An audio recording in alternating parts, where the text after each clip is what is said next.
जैसे आपने कहा कि उनको मैया को बगलामुखी भी कहा जाता है, जी, बगलामुखी भी कहा जाता है। तो इसके पीछे क्या रहस्य है? और उनका मुख जो है वो बगले की तरह है, एकदम अति सुंदर है माँ के, मतलब आप महिमा देखें माँ की, अगर चेहरे की तरफ देखें। अब माता के दरबार में क्या चमत्कार देखने को मिलता है? देखिए माई के दरबार में ना चमत्कार ही चमत्कार हैं। देखिए सबसे पहले तो जैसे कि हम लोग अभी डिस्कस कर रहे थे ना कि वहाँ पहुँचना सबसे बड़ा तो एक चमत्कार है। क्या अकेलापन हमें तोड़ता है, जोड़ता है? देखिए अकेलापन हमें ना तोड़ने के लिए कभी नहीं दिया जाता है। ईश्वर जो भी करता है ना, हमारी प्रकृति जो भी करती है बहुत सोच समझ के करती है। क्या खुद से प्रेम करना भी एक साधना है? देखिए खुद से प्रेम करना बिल्कुल साधना है। सबसे बड़ी बात, हमें खुद से प्रेम करना बहुत आवश्यक है, करना भी चाहिए खुद से प्रेम। मैया की कौन से दिन में सबसे सर्वश्रेष्ठ पूजा मानी जाती है? देखिए माई का जो दिन है वो शनिवार के दिन माई की पूजा सबसे सर्वश्रेष्ठ मानी जाती है। अगर आप दतिया पीठ में भी जाएंगे माई के, तो आप देखेंगे जो विशेष पूजा होती है वो शनिवार के दिन होती है। अब भैया मैंने बहुत सुना है कि माँ पीताम्बरा पे जो ये बताते हैं 7 शनिवार या 5 शनिवार को चला जाता है तो मनोकामना पूर्ण हो जाती है, पर उसमें कहीं माँ मैया जैसे नहीं होना है तो उसमें विघ्न डाल देती है। 7 शनिवार जाना मतलब 7 जन्मों के बराबर की मेहनत एक तरीके से होती है। आपको इतने विघ्न आते हैं, बिल्कुल सही बात। कभी कभी भैया हम देखते हैं कि लोग दूसरे को खुश करने के लिए वो कहीं ना कहीं अपने को खो देते हैं। नहीं देखिए ऐसा तो नहीं होना चाहिए। और सबसे बड़ी बात मैं आपको विवेक जी बताऊँ कि कोई किसी को खुश कर भी नहीं सकता। अगर कोई किसी को चाहता है तो कभी ना कभी धीरे धीरे वो दुख का कारण बनता है। बिल्कुल बनता है। आपको कभी किसी से प्रेम हुआ है? हाँ प्रेम को है, मैं अपने माता पिता से बहुत प्रेम करता हूँ। हमारी राधा रानी और श्री कृष्ण अलग अलग नहीं है, एक ही हैं। श्री कृष्ण के जो प्रेम है, जो उनके आत्मा का जो प्रेम, आत्मिक प्रेम है, वो श्री जी हैं, श्री राधा रानी हैं। आजकल हम वृंदावन, बरसाना, नंदगांव इन सब की बात कर रहे हैं। हम लोग वहाँ जाते हैं बट किस लिए? फ़ोटो खींचने के लिए। किसी ने पूछा ही नहीं कि भगवान आप कहते हैं, आप यहाँ बैठे हो, खड़े हो हमारे लिए, वो कोई नहीं पूछता। आप किसी मंदिर प्रांगण में जाएंगे, कहीं भी जाएंगे तो वहाँ क्लियर लिखा हुआ है कि यहाँ फ़ोटो खींचना मना है ना, मोबाइल का फ़ोन का इस्तेमाल करना वर्जित है। नहीं मानते लोग।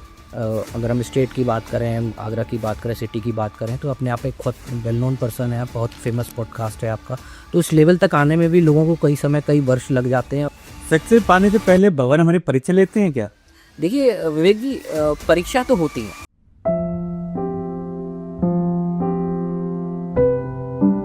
हरे Krishna everyone, welcome to back summer talk. So आज बहुत ही स्पेशल गेस्ट जो कि अपने व्यक्तित्व से जाने जाते हैं, मनीष पचौरी जी।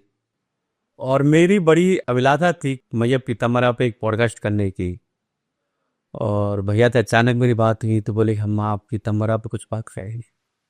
तो ऐसा लगा कि हृदय से आई थिंक कि मैं काफ़ी टाइम उधर माँ भवानी के उधर जाता रहता, पर कभी दर्शन नहीं किए।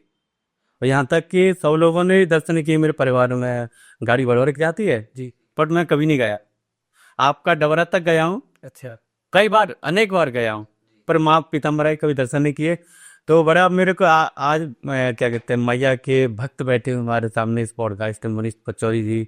तो आज कुछ मैया के बारे में बात करेंगे और कुछ जो हमारा यूथ है वो कैसे भटक रहा है, उसको कैसे मोटिवेट किया जाए, कुछ ना कुछ, और सफलता के लिए एक दूसरे से लोग जलते हैं। तो बहुत कुछ इस पॉडकास्ट में कवर करेंगे भैया के साथ में।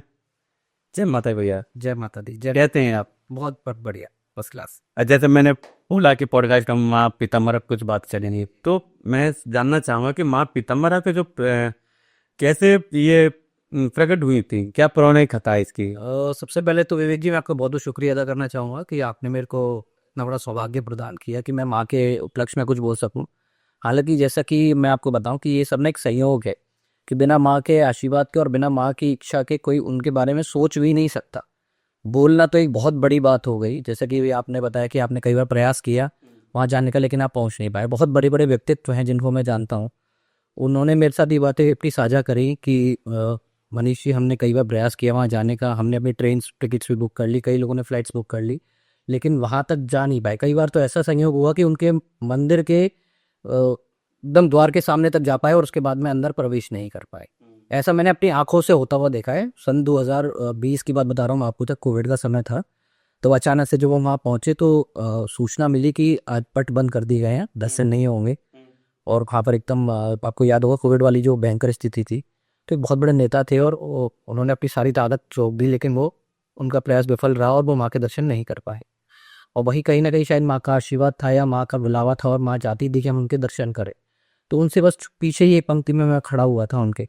तभी अचानक से पास में एक माँ के द्वार के पास में एक संस्कृत विद्यापीठ है माँ की, वहाँ पर एक विशेष द्वार है जहाँ से एंट्री होती है। तो वहाँ से एक अचानक कोई खड़े हुए थे, माँ का ही रूप लेकर के, माँ विभिन्न अलग अलग रूपों में आती हैं। तो कोई व्यक्ति वहाँ खड़े हुए थे सज्जन, उन्होंने बोला कि आप कहाँ से आए हैं। तो मैं और मेरी माता जी थी और मेरी छोटी सिस्टर थी। ये सौभाग्य माँ के दर्शन का सबसे पहला मुझे मेरी छोटी सिस्टर के द्वारा ही मिला। तो हम लोग वहाँ खड़े हुए थे, बड़े निराश से थे और मेरी माँ की आंखों में तकरीबन आंसू थे कि मतलब हम इतनी दूर से आए हैं माँ और आपने दर्शन नहीं दिया हमें। तो यकीन मानिए अचंभा है, मतलब मुझे वो पल याद करते हुए अभी भी रोंगटे खड़े हो रहे हैं कि अचानक से कोई व्यक्ति आया, बहुत अच्छा तेज था उनके चेहरे पे, वहाँ पे खड़े हुए थे वो। उन्होंने बोला कि अब आइए, मैं आपका यहाँ से प्रवेश कराता हूँ। और बहुत बड़ा एक दरवाजा है वहाँ पे विद्यापीठ का जो पास में माँ के दरवाजे के पास में है। तो वहाँ से छोटा गेट खोल करके उन्होंने हमारा प्रवेश कराया। यकीन मानिए मतलब साक्षात मतलब माँ ने अपने दर्शन दिए, वहाँ पर प्रकट हुई। मेरी माँ जो मेरी जननी है वो मेरे साथ में ही थी। तो फिर वहाँ गए हम और अपनी माँ के माता जी के साथ में और अपनी सिस्टर के साथ में फिर वहाँ पर मैंने माँ बगलामुखी के, माँ पीताम्बरा माई दधियापीठ के पहली बार दर्शन करने का मुझे अवसर प्राप्त हुआ। माँ की बड़ी अनोखी महिमा है, मतलब जितना कहा जा सके उतना कम है। और मतलब हम शायद इस काबिल नहीं है कि हम इतना कुछ उनके बारे में कह सके। ओके। जैसे आपने कहा कि उनको मैया को बगलामुखी भी कहा जाता है, जी, बगलामुखी भी कहा जाता है। इसके पीछे क्या रहस्य है? देखिए विवेक जी, आपको अगर बताऊं तो कई पौराणिक कथाएं हैं माँ बगलामुखी माँ पीताम्बरा माई को लेकर के। तो उनका अब जैसे कि आपने बोला था कि वो कैसे प्रकट हुई, तो उसके लिए मैं आपको एक छोटे सा सारांश में आपको बताता हूँ कि एक सतयुग में एक समय था कि जिस वक्त ना मतलब दानवों का बहुत ही ज़्यादा मतलब असर बढ़ चुका था, बहुत ज़्यादा मतलब उन्होंने मतलब प्रलय मचा रखी थी। तो उस वक्त देवी देवता भी विफल हो गए। तो देवी देवताओं ने तब योजना बनाई कि क्या करना चाहिए कि हम लोग भी, माने हमारी शक्तियां भी काम नहीं कर पा रही हैं, वो इतने ज़्यादा ताकत में और इतने ज़्यादा क्वांटिटी में हो चुके थे। तो उस वक्त क्या है कि विष्णु जी, हमारे विष्णु भगवान ने सत्योग की कथा है कि वहाँ पर एक अपनी उपासना करी, बहुत बड़ी उपासना करी उन्होंने, बहुत कई वर्षों तक तपस्या करी। तो हल्दी नदी, हल्दी झील के पास में वो तपस्या करने कई वर्षों के बाद में तब माता रानी माँ बगलम की माँ पीताम्बरा माई प्रकट हुई। और हरिद्रा झील थी, हरिद्रा झील के पास में वो तपस्या कर रहे थे श्री विष्णु जी महाराज, तब वो प्रकट हुई थी। इसीलिए हरिद्रा झील में से प्रकट होने के कारण, यानी हल्दी की नदी है वो, पीली झील है वो, उसमें से प्रकट होने के कारण उनको पीताम्बरा माई कहा गया। और देवी अध्यक्षा है वो, जैसे वो किसी भी पार्टी या किसी भी सबसे प्रमुख व्यक्ति को अध्यक्ष कहा जाता है, प्रेसिडेंट कहा जाता है, सो देवी देवताओं की अध्यक्ष है माँ पीताम्बरा माई, माँ बगलामुखी, जिनको स्तंभन की देवी कहा जाता है। सत्ता प्राप्त करने हेतु उनकी पूजा की जाती है, शत्रुओं के स्तंभन के लिए उनकी पूजा की जाती है। तो आपने बड़े बड़े ऐतिहासिक मामलों में सुना होगा आपने कि माँ की महिमा का वर्णन मिलता है। तो इस प्रकार से पौराणिक कथाएं तो ये बताती हैं कि श्री विष्णु जी ने जब कई वर्षों तक घोर तपस्या करी, तब जाकर के माँ का माँ प्रकट हुई थी, माँ पीताम्बरा माई। इसीलिए हरिद्रा नदी, हरिद्रा झील से प्रकट होने के कारण, यानी कि हरिद्रा मीन्स हल्दी, तो उनको पीत वस्त्र धारण करती हैं, तो इसलिए उनको माँ पीताम्बरा कहा जाता है। और उनका मुख जो है वो बगले की तरह है, एकदम अति सुंदर है माँ के, मतलब आप महिमा देखें माँ की, अगर चेहरे की तरफ देखें तो बगला मुखी है, यानी बगला की जैसा मुख है उनका, इसलिए माँ बगला मुखी के नाम से भी उनको जाना जाता है। ओके, बहुत सुंदर आपने मतलब ये व्याख्या बताई माँ के लिए। इस पीठ से जुड़े हुए किसी पौराणिक संत या कोई ऐसे हुए जो कि इससे जुड़े हुए? देखिए अगर आप दतिया पीठ की, जैसे अभी आप बात कर रहे थे कि आप डबरा तक गए, दतिया तक नहीं गए, अलग अलग स्थानों के अलग अलग माई के प्रकट होने की है। अगर आप दतिया की बात करते हैं तो श्री स्वामी जी महाराज हैं, उन्होंने सन 1932 के अंदर माँ का आह्वान किया था। तब उनके जो गुरु थे उन्होंने उनको बोला था कि आप जब 5 करोड़ जाप कर लेंगे तब जाकर के आपको माँ प्रकट यहाँ पर होंगी। तब जाकर के उन्होंने दतिया स्थान की अगर हम बात करें तो श्री स्वामी जी महाराज राष्ट्रगुरु के नाम से सम्मानित हैं। आप भी जाएंगे आप दतिया में तो आपको उनका दर्शन करने का, उनकी प्रतिमा के दर्शन करने का आपको सौभाग्य प्राप्त होगा। तो उन्होंने कई वर्षों की मतलब घोर तपस्या कही है, घोर साधना कही है, उसके बाद में माँ पीताम्बरा माई को प्रकट किया था। इसलिए अगर सबसे बड़े संत की बात करूँ दतिया में माँ पीताम्बरा माई द्वार पे, तो वो श्री स्वामी जी महाराज हैं। उसके बाद आज बड़े अच्छे अच्छे संत वहाँ देखने को मिलते हैं। श्री नरेंद्र दुबे जी हैं वहाँ पर आपको उपस्थित मिलते हैं। श्री प्रदीप गंगोटिया जी हैं, उनका भी बड़ा हनुमान जी की सेवा करते हैं हई माई के द्वार पे। बड़े बड़े संतों का आपको वहाँ पर सानिध्य देखने को मिलेगा। जी। अब माता के दरबार में क्या चमत्कार देखने को मिलता है? देखिए माई के दरबार में ना चमत्कार ही चमत्कार है। देखिए सबसे पहले तो जैसे कि हम लोग अभी डिस्कस कर रहे थे ना कि वहाँ पहुँचना सबसे बड़ा तो एक चमत्कार। आपने कई सारे चमत्कार खुद देखे, जैसे आपने बताया कि मैं डबरा तक गया लेकिन वहाँ तक मैं नहीं जा पाया, हालांकि डबरा का अगला स्टेशन ही दतिया आया बाहर नहीं, जब ये अपने आप में, वैसे तो आपने कई चमत्कार उनके सुने होंगे माई के, कि ऐतिहासिक अगर उन घटनाओं पर जाए, राजनीतिक घटनाओं पर जाएं, तो आपको याद होगा 1962 का जो चीन का युद्ध हुआ था। उस समय नहीं लग रहा था कि कुछ होने वाला है, बचने वाले हैं हम लोग। तब उस वक्त हमारे जो तत्कालीन प्रधानमंत्री श्री जवाहरलाल नेहरू जी, तब वो श्री स्वामी जी महाराज, जैसा कि मैंने आपको बताया, उनके पास गए थे। तब उन्होंने उपासना करी थी और पीली सरसों पढ़ करके चीन की सीमा पर डाली थी। तो आप किसी को अंदाजा नहीं था कि ये युद्ध हम जीत पाएंगे या हम अब बचने भी वाले। और अचानक से कुछ ऐसी ऐतिहासिक घटनाएं हुई, ऐसे चमत्कार देखने को लोगों को मिले, कि जब श्री स्वामी जी महाराज ने जवाहरलाल नेहरू जी के आह्वान पर जो वहाँ पर करा, अपना पूरा हवन सामग्री वगैरह करी, और उसमें पीली सरसों पढ़कर के जब चीन की सीमा पर डाली थी, तो वो चीन जो सैनिक थे, उन चीनी सैनिक, उनको पीलिया नामक एक रोग हो गया था और वो वापस चले गए थे। आप अगर उठा करके देखेंगे इतिहास में, तो आपको इस चीज़ का वर्णन मिलेगा। तो ये बहुत बड़ी घटना थी कि जो चीज़ हम एकदम हार चुके थे, जो उस युद्ध को जिताने वाली साक्षात माई पीताम्बरा माई, माँ धूमावती माई वहाँ पर उपस्थित है। उसके अलावा भी है, फिर इंदिरा गांधी जी को भी एक बार भारत पाकिस्तान का युद्ध हुआ था, बहुत समस्या का सामना करना पड़ रहा था, जो आजकल हम लोग मूवीज़ वगैरह के थ्रू देख पाते हैं, सोशल मीडिया पर देख पाते हैं। हम देखेंगे तो देखेंगे उसमें कि वो लग नहीं रहा था कि शायद हम उस वाली समस्या से निकल पाएंगे। लेकिन फिर दोबारा 32 हवन कुंडीय हवन किया गया था, माँ पीताम्बरा माई, माँ धूमावती माई, तब जा करके हमें उसमें सफलता प्राप्त हुई थी। तो कई सारी ऐतिहासिक घटनाएं ये तो आपको किताबों में देखने को मिल जाएंगी। विवेक जी, एक ऐसी घटना मैं आपको बताता हूँ जो शायद मुझे नहीं लगता कि ज़्यादा प्रचलित है और आपको सुनने को मिलेगी। अब दतिया पीठ में कभी जाएंगे ना, तो दतिया पीठ में आपको माँ पीताम्बरा माई है, 10 महाविद्याओं में से एक है, माँ धूमावती माई है, तो 10 महाविद्याओं में से एक है। वहाँ पर आपको श्री मनसाकुंड हनुमान जी का भी आपको एक मंदिर मिलेगा। श्री मनसाकुंड हनुमान जी वहाँ पर उपस्थित हैं। आपने अधिकतर देखा होगा कि जब हनुमान जी की जो प्रतिमा होती है, उसमें वो बाएं पैर के द्वारा शत्रु को दबा रहे होते हैं, उसका सर दबा रहे होते हैं। लेकिन वहाँ पर एक आप देखेंगे, एक अलग ही विचित्र प्रतिमा है श्री हनुमान जी की। तो हनुमान जी उसमें दाएं पैर से दबा रहे हैं। अच्छा, हाँ, दाएं पैर से उसमें दबा रहे हैं। वो मनसापूर्ण हनुमान जी के नाम से प्रसिद्ध है। उसमें क्या हुआ था, एक बार राजा के यहाँ एक ब्राह्मण पुरोहित हुआ करते थे। तो उन्होंने पूछा, राजा ने ऐसे ही, कि पुरोहित जी कुछ ध्यान वगैरह लगा रहे थे, तो अचानक से उन्होंने पूछा कि पंडित जी आज क्या है। तो उन्होंने बोला पंडित जी ने कि आज पूर्णिमा है, चांद कितने बजे निकलेगा। तो उन्होंने बोला सर आज चांद इतने बजे निकलेगा राजा साहब। तो राजा साहब ने कहा, अरे पंडित जी, मैंने आपको बीच में विघ्न डाल दिया, आप कुछ समाधि वगैरह में कुछ ध्यान लगा रहे थे, बट आज तो अमावस्या, आज चांद कैसे निकलेगा। उन्होंने कहा अगर मेरे वचन से निकल गया तो चांद को प्रकट होना पड़ेगा। तब उन्होंने घोर साधना करी थी, तंत्रों का इस्तेमाल किया था, तब उन्होंने अमावस्या के दिन चांद को प्रकट किया था। उन्हीं हमारे पंडित जी ने उन मनसापूर्ण हनुमान जी को प्रकट किया था। तो आप कभी वहाँ जाएंगे तो इस प्रकार की पौराणिक कथा वहाँ पे उपलब्ध है। उसके अलावा आप पीताम्बरा पीठ दतिया अपने आप में चमत्कारों का एक जगह है, स्थान है। जैसे कि मैंने आपको मनसापूर्ण हनुमान जी की बताया, प्लस वहाँ पर वनखंडेश्वर शिवलिंग जी महाराज हैं, जो 5000 वर्ष पुराने हैं। पांडवों ने उनकी पूजा करी थी। वहाँ जाएंगे, आप देखेंगे उसमें लिखा हुआ है। जितनी भी बड़ी हस्तियाँ आती हैं, क्योंकि माँ पीताम्बरा माई के यहाँ फोटोज़ के हम कदर अलाउड नहीं होते हैं, तो उनको अपना अगर फोटोज़ वगैरह खिंचाने होते हैं, कोई भी बड़े, जैसे राजनाथ सिंह वगैरह, हमारे प्रधानमंत्री वगैरह जो भी जाते हैं वहाँ पर, तो वह खंडेश्वर शिवलिंग पर आपने देखा होगा, जब पेपर में निकलता है कि दतिया गए थे। अभी अंबानी साहब भी आए थे, आकाश अंबानी। तो बड़े बड़े जो भी जाते हैं प्रसिद्ध सेलिब्रिटी, वो वहाँ बलखंडेश्वर शिवलिंग पर, जो 5000 वर्ष पुराना शिवलिंग है, जिसकी पांडवों ने पूजा करी थी, वहाँ पर अपना फोटोज़ वगैरह लेते। नीचे अब भैया मैंने बहुत सुना है कि माँ पीताम्बरा पे जो ये बताते हैं 7 शनिवार या 5 शनिवार को चला जाता है तो मनोकामना पूर्ण हो जाती है, पर उसमें कहीं माँ मैया जैसे नहीं होना है तो उसमें विघ्न डाल देती। बिल्कुल, बहुत सही सुना है आपने। बताता हूँ मैं आपको कि 7 शनिवार की एक मान्यता है। यदि 7 शनिवार आप मैया का जो दिन है वो शनिवार के हिसाब से माना जाता है। तो अगर आप 7 शनिवार को अगर आप मन्नत मांगते हैं कि मैं 7 शनिवार आऊँगा माँ, और 7 शनिवार मैं आपके दर्शन करूँगा, अगर आप 7 शनिवार चले गए तो ये बिल्कुल फैक्ट बात है कि आपकी वो मनोकामना पूरी होती है। और जैसा कि आपने कहा, ये भी बिल्कुल सत्य है कि 7 शनिवार जाना मतलब 7 जन्मों के बराबर की मेहनत एक तरीके से होती है। आपको इतने विघ्न आते हैं, बिल्कुल सही बात है, क्योंकि आप कोई भी अच्छा काम करने के लिए निकलते हैं ना विवेक जी, तो ऐसा नहीं कि वहाँ जा रहे हैं इसलिए विघ्न आ रहा है। कोई भी आप अच्छा काम करने के लिए निकले हैं ना, तो विघ्न तो डालेंगे डालेंगे। यानी अगर आपने कोई पॉजिटिव एनर्जी है, वहाँ नेगेटिव एनर्जीज भी हैं, है ना। अगर आप पॉजिटिव चीज के लिए कोई संकल्प ले रहे हैं कि मुझे ये काम करना है, तो डेफिनेटली माँ नहीं डाल रही विघ्न, परंतु कुछ नेगेटिव एनर्जीज होती हैं, कई सारी चीजें हैं वो रोकती हैं आपको कि आप ये चीज ना कर पाए।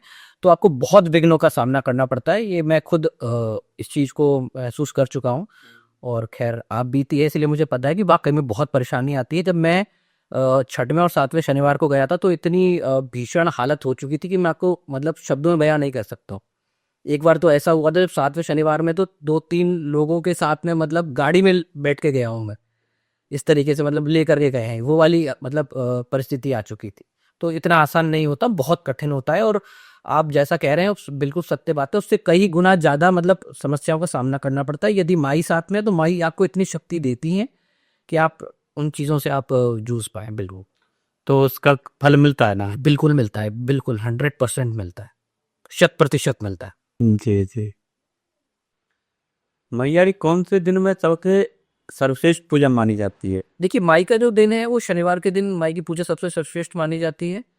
अगर आप दतिया पीठ में भी जाएंगे माई के, तो आप देखेंगे जो विशेष पूजा होती है वो शनिवार के दिन होती है। माँ पीताम्बरा हैं, माँ पीत वस्त्र धारण करती हैं, और उसके हिसाब से कई लोग बृहस्पतिवार को भी माई की पूजा करते हैं, क्योंकि बृहस्पतिवार का दिन बृहस्पति देव को समर्पित है, श्री विष्णु जी को समर्पित है। तो उस दिन आपने सुना होगा कई लोग पीले वस्त्र पहनते हैं, पीली चीज़ों का सेवन करते हैं। तो कई लोग उस मान्यता के अकॉर्डिंग बृहस्पतिवार को भी पूजा करते हैं, परंतु जो माई का दिन है वो शनिवार का है। ओके। उस दिन अगर पूजा पाठ किया जाए तो वो माई को ज़्यादा प्रसन्न। विशेष विशेष फल मिलता है। जैसे कि फॉर एन एग्जाम्पल आप किसी अगर साधारण पुरुष को भी अगर आम दिन नमस्कार करते हैं, आम दिन विश करते हैं, तो उसको इतना अच्छा नहीं लगता। बल्कि आप अगर उसको मेन जो उसका जो दिन होता है, लाइक उसका जन्मदिन है, आप उस जन्मदिन के दिन विश करेंगे तो उसको ज़्यादा अच्छा महसूस होगा।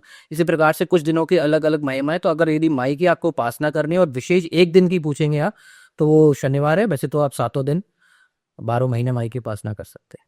क्या खुद से प्रेम करना भी एक साधना है? देखिए खुद से प्रेम करना बिल्कुल साधना है। सबसे बड़ी बात, हमें खुद से प्रेम करना बहुत आवश्यक है, करना भी चाहिए खुद से प्रेम।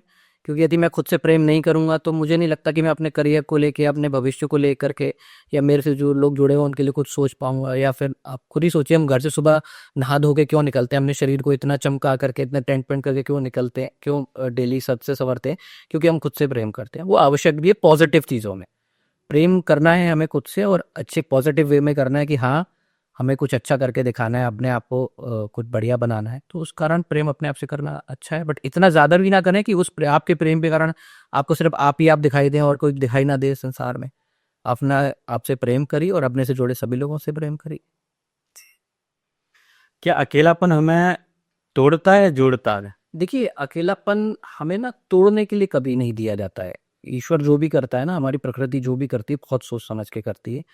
अकेलापन कभी भी तोड़ने के लिए नहीं होता। लोग अकेले हो जाते हैं, सोचते हैं मैं अकेला हो गया हूँ। आप अगर मैं आपको एग्जाम्पल के साथ, उदाहरण के साथ समझाऊं तो आप देखेंगे हमारे जो विश्व की पूरी, मैं भारत की नहीं, विश्व की जो प्रसिद्ध हस्तियां हैं, आप देखेंगे उन्हें अकेलापन मिला तो वो उससे कुछ बन के निकले। अगर आप, मैं आज नरेंद्र मोदी जी की बात करूं तो उनके साथ में आपको कोई बहुत बड़ा उनके मित्रों का समूह या उनके पारिवारिक लोगों का समूह देखने को नहीं मिलेगा। और आज आप जान देख सकते हैं कि आपके सामने ही है एग्जाम्पल की, वो देश के राजा हैं, देश के सर्वोत्तम व्यक्ति हैं इस वक्त। आप अगर यूपी के बोले, यूपी के राजा योगी आदित्यनाथ, वो भी अकेले ही हैं, उनके साथ आपको कोई मित्र मंडली या कोई आपको पारिवारिक जन इतना नहीं मिलेंगे आप। तो अकेलापन हमें वास्तविकता में ऊपर वाला यदि देता है तो वो एक अभिशाप नहीं, शाप होता है। ना कोई अभिशाप, या हमारे लिए बहुत बड़ा एक वरदान होता है वो हमारे लिए, कि हाँ मेरे को ऊपर वाला कुछ बनाना चाहता है, इसीलिए वो अकेलापन देता है। अब अगर 4 लोगों के साथ बैठे हैं ना, तो 4 लोगों की वाइब्रेशंस आपके ऊपर काम कर रही है, उनका ऑरा काम कर रहा है। लेकिन अकेलापन है, अभी आप अकेले हैं तो आप अपने आप में आप कुछ ना कुछ सोचेंगे। अब ऊपर वाले से जुड़ने की, कुछ चीज़ों की, अपनी प्लानिंग्स के बारे में सोचेंगे, तो आपका माइंड काम करेगा। अदरवाइज अकेलापन ही एकमात्र एक ऐसी चीज़ है जो आपको संवार सकता है। तो अकेलापन हमें तोड़ने के लिए बिल्कुल नहीं होता, जोड़ने के लिए होता है। जी बिल्कुल। कभी कभी भैया हम देखते हैं कि लोग दूसरे को खुश करने के लिए वो कहीं ना कहीं अपने को खो देते हैं।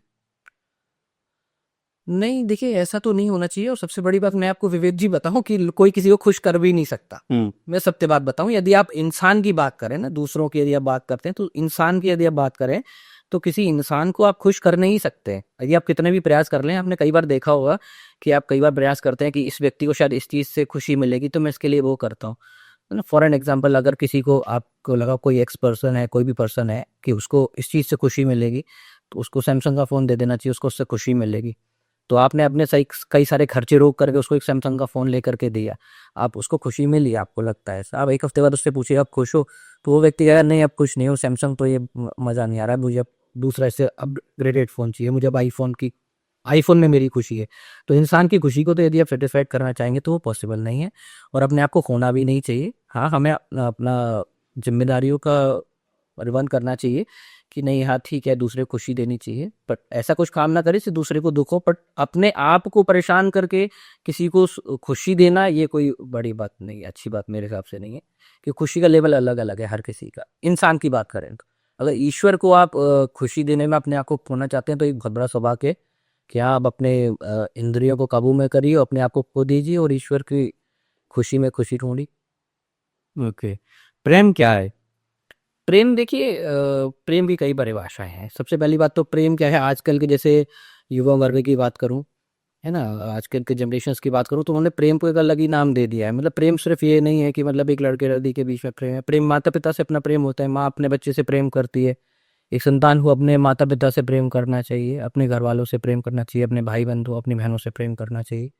तो प्रेम की परिभाषा अगर आप ये वेरी करती है कि मतलब आप किस बेसिस पर कर रहे हैं। जैसे कि फॉर एन एग्जांपल मेरा कोई मेरे को गाड़ी से प्रेम है, मेरे को अपने आप से प्रेम है, या मेरे को ईश्वर से प्रेम है, तो प्रेम की परिभाषा टोटली आजकल के लोगों ने जनरेशन्स ने डाइवर्ट कर रखी है।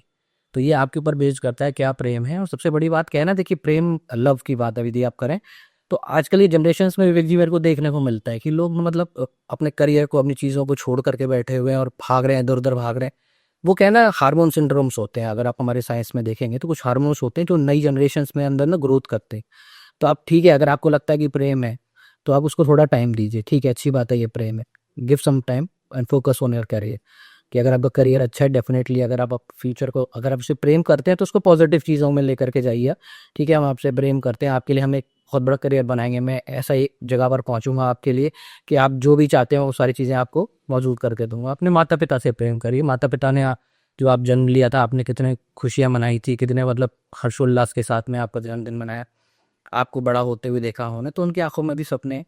तो उनसे अपने प्रेम को प्रकट करिए। वही मैंने देखा है कि अपने माता पिता से लोग प्रेम प्रकट नहीं कर पाते, अपने भाई बहनों से अपना प्रेम प्रकट नहीं कर पाते हैं और बाद में पछताते भी हैं। यकीन मानिए, मैं कई लोगों से मिला हूँ जिनके पिता या माता इस धरती पर अब नहीं है, तो वो बड़ा पछताते हैं इस बारे में कि मैं उनसे अपना प्रेम प्रकट नहीं कर पाया। कई माता पिता भी अपने बच्चों से प्रेम प्रकट नहीं कर पाते, हालांकि करते सब कुछ उन्हीं के लिए कर रहे हैं, सारा कमाई धमाई सब कुछ हो रहा है, लेकिन क्या है कि अपने संतान से अपना प्रेम प्रकट नहीं कर पाते। तो मेरी एक अनुरोध है माता पिता से भी और आजकल के जनरेशन से भी कि वो अपने माता पिता अपने बच्चों से, बच्चे अपने माता पिता के प्रति अपना प्रेम प्रकट जरूर करें। और बच्चों से अनुरोध है, आजकल की जनरेशन से अनुरोध है कि उनके रहते हुए आप इस चीज़ को करें, अन्यथा बाद में बड़ा पछतावा होता है जब माता पिता इस धरती पर नहीं होते, तो आप उस वक्त अपना प्रेम प्रकट नहीं कर पाते। अगर कोई किसी को चाहता है तो कभी ना कभी धीरे धीरे वो दुख का कारण बनता है। बिल्कुल बनता है। देखिए मैं आपको बताता हूँ, हमारा दुख का कारण ही, मैं आपकी बात को उल्टा कर देता हूँ, वैसे वर्षा कर देता हूँ। जैसे चाहने का कारण मतलब दुख होता है, जा कह रहे हैं दुखी, दुख हमें तभी होगा जब मैं किसी चीज़ को चाहता हूँ, है ना। अभी विवेक जी अगर ये बॉटल अभी खो जाए ना तो बिल्कुल विवेक जी को दुख नहीं होगा, क्योंकि उन्हें इससे कोई चाहत, इससे कोई उनका लगाव नहीं है। जहाँ हमारा लगाव होता है ना, वहीं पर जाकर के हमें, जब हमें उस चीज़ की डिटैचमेंट होती है तब जाकर के हमें दुख होता है। तो मेरे हिसाब से हमें ये सांसारिक चीज़ें हैं ना, इनसे इतना ज़्यादा लगाव करना नहीं चाहिए, या कोई व्यक्ति विशेष से भी लगाव करिए बट इतना लगाव ना करें कि मतलब आपको उसके कारण दुख हो। इतना किसी को आप मेरे को नहीं लगता किसी को आपको इतनी फ्रीडम देनी चाहिए किसी भी चीज़ को, किसी भी भौतिक सुख को। अगर मेरी वॉच है, ठीक है 50,000 रुपए की, कल को खो जाएगी, ठीक है कोई बात नहीं। इतना डिटैचमेंट जो होगा ना तब जाके दुख होता है। तो इतना अटैचमेंट ही नहीं करना कि डिटैचमेंट मुझे दुख दे। बिल्कुल, अटैचमेंट ऑलवेज आए। वो ज्यादा कपोना नहीं सी बोले प्रेम और मोह दोनों में क्या अंतर है? देखिए प्रेम तो जैसा कि मैंने आपको बताया कि प्रेम ना हमें स्वाभाविक मिलता है बेसिकली, कि जैसे मैंने आपको बताया अपने माता पिता के साथ में प्रेम, अपने भाई बंधुओं के साथ में, मित्रों के साथ में प्रेम। मोह होता है कि बेसिकली नहीं मैं उस चीज़ को चाह रहा हूँ, अफेक्शन आप कह सकते हैं, अट्रैक्शन कह सकते हैं उस चीज़ को।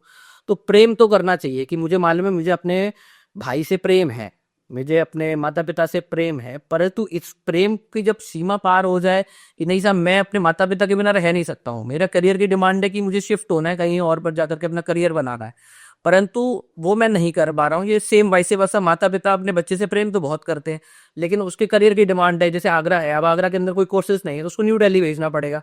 तो आपने सुना हो तो माता पिता के नहीं, हम अपने बच्चों को बाहर नहीं भेज सकते, तो वो मोह है। तो प्रेम और मोह के अंदर ना एक बड़ा स्लिम सा एक डिफरेंस है। तो एक छोटी सी एक बस वो परत है, बस वो अगर हट जाए तो वो प्रेम मोह में कन्वर्टेड हो जाता है और मोह बड़ा दुखदाई होता है। तो प्रेम करें परंतु मोह ना करें। मतलब प्रेम खुला छोड़ देता है, अब मोह बांध के रखता तो वो बांध के रखता है और वही अटैचमेंट्स वाला कंसर्न आता है, तो वो दुखदाई होता है। मोह मोह ना करें किसी भी चीज़ के लिए, मेरा तो मानना ये है। है। आपको कल किसी से प्रेम हुआ है?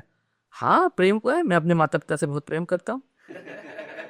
होना भी चाहिए। हाँ, मैं अपने भाई बहनों से बहुत प्रेम करता हूँ, प्रेम हुआ है, प्रेम सभी को होता है, होना जरूरी है। अपने ईश्वर से बहुत प्रेम करता हूँ, अपने आप से बहुत प्रेम करता हूँ, जैसा कि आपने पूछा था। जी जी। भैया जी, मैं श्री जी के बारे में पूछना चाहूँगा आपसे। जी जी। उनका जो लोग वृंदावन जाते हैं, और जैसे आप माँ पीताम्बरा के भक्त हैं, तो माँ ये दोनों एक ही हैं, चाहे उनको श्री जी कह लो, माँ पीताम्बरा कह लो, तो उनके बारे में थोड़ा कहा। श्री जी की देखिए, यदि आप बात करें तो श्री जी हमारी राधा रानी और श्री कृष्ण अलग अलग नहीं है, एक ही है। श्री कृष्ण के जो प्रेम है, जो उनके आत्मा का जो प्रेम, आत्मिक प्रेम है, वो श्री जी हैं, श्री राधा रानी है। और जैसा कि अभी आपने बोला कि माँ पीताम्बरा पीठ, माँ पीताम्बरा माई और माँ राधा रानी एक ही हैं, तो जैसे मैंने आपको बताया वाल्मीकि पुराण में भी यदि आप जाएंगे ना, वाल्मीकि पुराण में आप देखेंगे तो उसमें आप वर्णन है कि श्री कृष्ण ही माँ बगलामुखी हैं। अच्छा, हाँ, माँ पीताम्बरा है। और इसके बाद काफ़ी वर्णन हो चुका है चीज़ों का वाल्मीकि पुराण का, जैसा कि मैंने आपको बताया कई पौराणिक कथाओं में भी देखने को मिलता है कि माँ जो माँ बगलामुखी है वो श्री कृष्ण जी का ही रूप है, और श्री कृष्ण जी का रूप ही राधा रानी है। उनके आत्मा का जो प्रेम है श्री कृष्ण का, वही राधा रानी है। आप किन्हीं भी देवी देवताओं की पूजा करें, जैसे अभी आपने माँ पीताम्बरा माई की बोला, माँ पीताम्बरा माई की पूजा करें, आप शिव जी की पूजा करें, आप किसी भी देवी देवताओं की पूजा करें, यदि आपकी पूजा पाठ सफल होता है तो वो आपको हेडक्वार्टर में भेजते हैं, और हेडक्वार्टर है श्री जी, श्री राधा रानी माँ की जो अटारी है, माँ का बरसाना है जहाँ पर देखें तो वो राधा रानी है। जब आपकी पूजा पाठ सफल होगा, सारी चीज़ें, और अब ऊपर वाले को लगेगा जैसे मैं आज आपका गेस्ट हूँ, तो आपने मेरे को अपने ड्राइंग रूम में बिठाया, जब मैं आपका बहुत खासम खास हो जाऊंगा तो हो सकता है अपने फैमिली वालों से आप मुझे इंट्रोड्यूस कराएं, और एक समय ऐसा अपने फैमिली के सबसे मेन व्यक्ति से आप मुझे इंट्रोड्यूस कराएं। तो हमारे देवी देवताओं के जो मेन राधा रानी है वो सब कुछ है। तो यदि आप सभी किसी भी देवी देवता की पूजा करते हैं, किसी की भी, तो अब जब वहाँ पे आपकी पूजा पाठ सफल होती है और आपको ऊपर वाले को लगता है कि अब now he is capable to reach to the headquarter, तब आपको वहाँ पर श्री राधा रानी की उपासना करने का, उनका नाम लेने का, उनके दर्शन करने का सौभाग्य प्राप्त होता है। अच्छा, जैसे आपने बताया कि श्री जी के बारे में, अगर हम बात करें कि जो आजकल हम वृंदावन, बरसाना, नंदगांव, इन सब की बात करें, हम लोग वहाँ जाते हैं बट किस लिए? फोटो खींचने के लिए। अंदर से भगवान को कोई नहीं चाहता, कि किसी ने पूछा ही नहीं कि भगवान आप कहते हैं, आप यहाँ बैठे हो, खड़े हो हमारे लिए, वो कोई नहीं पूछता, सब फोटो खींचने लगे पड़े हैं। जी। देखिए कई सारे जैसे आपने मंदिरों का वर्णन किया, वहाँ पर यदि आप जाते हैं ना, तो हालांकि ईश्वर आपको, जैसे हमारे घर के बड़े भी होते हैं ना, वो एक बार समझाते तो है कि बेटा ये काम मत करो, लेकिन बच्चा तब भी नहीं मानता, तो बच्चे की वो बेवकूफ़ी है। आप किसी मंदिर प्रांगण में जाएंगे, कहीं भी जाएंगे, तो वहाँ क्लियर लिखा हुआ है कि यहाँ फोटो खींचना मना है ना, मोबाइल का, फोन का इस्तेमाल करना वर्जित है। नहीं मानते लोग। वो क्या है कि अगर आप इन चीज़ों में उलझ जाते हैं ना, तो आपका वहाँ जाना मेरे हिसाब से बेकार है, व्यर्थ है एकदम। क्योंकि आप वहाँ पे गए हैं ईश्वर में लीन होने के लिए, ईश्वर से मुलाकात करने के लिए। अभी जैसे मैं आपसे मिलने के लिए आया हूँ, और आप सब बात ना करके मैं अगर फोटो में लगा रहा हूँ, फ़ोन में लगा रहा हूँ, तो फिर वो आपको भी कहीं ना कहीं बुरा लगेगा। तो मेरी सलाह यही है बेसिकली कि आप उन चीज़ों को अवॉइड करें, वहाँ पर जा कर के मोबाइल वगैरह, फ़ोन वगैरह, क्योंकि आप देखेंगे कि कोई लोगों में ना, मतलब जागरूकता नहीं है। मतलब वहाँ जाके जितने फ़ोटो खींच रहे हैं ना, उनसे जो भी जाके फ़ोटो खींचता है, जो भी कैमरे का इतना इस्तेमाल कर रहा है, रील्स बना रहे हैं, आप उनसे बाद में आके पूछना कि भाई तुमने वो फ़ोटो देखी थी जो 1 साल पहले? उसने कभी शायद वो फ़ोटो कभी देखी नहीं, उसको मोबाइल में बड़ी हुई सड़ रही। तो इसीलिए आप वहाँ जिस काम के लिए गए ना, आप हमेशा अपने आप को, जैसे कि मैंने आपको बताया, हर जगह पॉजिटिव और नेगेटिव 2 एनर्जी होती हैं। आप पॉजिटिव एनर्जीज को मान रहे हैं, तो नेगेटिव एनर्जीज को भी थोड़ा सा मानिए कि वो हैं, और वो आपको रोक रही हैं ये अच्छा काम करने से, कि वहाँ दर्शन करें, उनकी उपासना करें, वहाँ पर ध्यान लगाएं, उन चीज़ों करने से रोक रही हैं, है ना। जैसे फ़ोन है, फ़ोन क्या है बेसिकली, अगर आप देखें ग्राउंड से मिलाकर, राहु है एक तरीके से, सोशल मीडिया एक तरीके से राहु है, राहु इन्फ्लुएंस करता है। तो राहु एक तरीके से छाया ग्रह है, आप देख जानते हैं, नेगेटिव चीज़ों के लिए थोड़ा सा माने जाते हैं राहु ग्रह। तो वो आपको इन्फ्लुएंस करते हैं, नहीं भाई मोबाइल निकाल लो। आप कई बार प्रयास करना कि मैं मोबाइल नहीं निकालूंगा, अब ज़्यादा इसमें इस्तेमाल नहीं करूंगा, लेकिन फिर भी कहीं ना कहीं क्या है ना, इंसान का दिमाग कहीं ना कहीं जाता है, और वो जाकर के मोबाइल उसके जेब में हाथ जाएगा और मोबाइल निकाल ही लेगा। तो उस नेगेटिव एनर्जी से आपको खुद ही लड़ना पड़ेगा। आप बोलिए, समझाइए अपने आप को, अपने मन को, अपने दिमाग को, कि नहीं, हम यहाँ पर राधा रानी के दर्शन करने के लिए आए हैं, हम उस अटारी पर आए हैं जहाँ देवी देवता वास करते हैं, हम कृष्ण जी के द्वार पर आए हैं, सभी देवी देवता वहाँ उनसे मिलने के लिए, उनके दर्शन करने के लिए।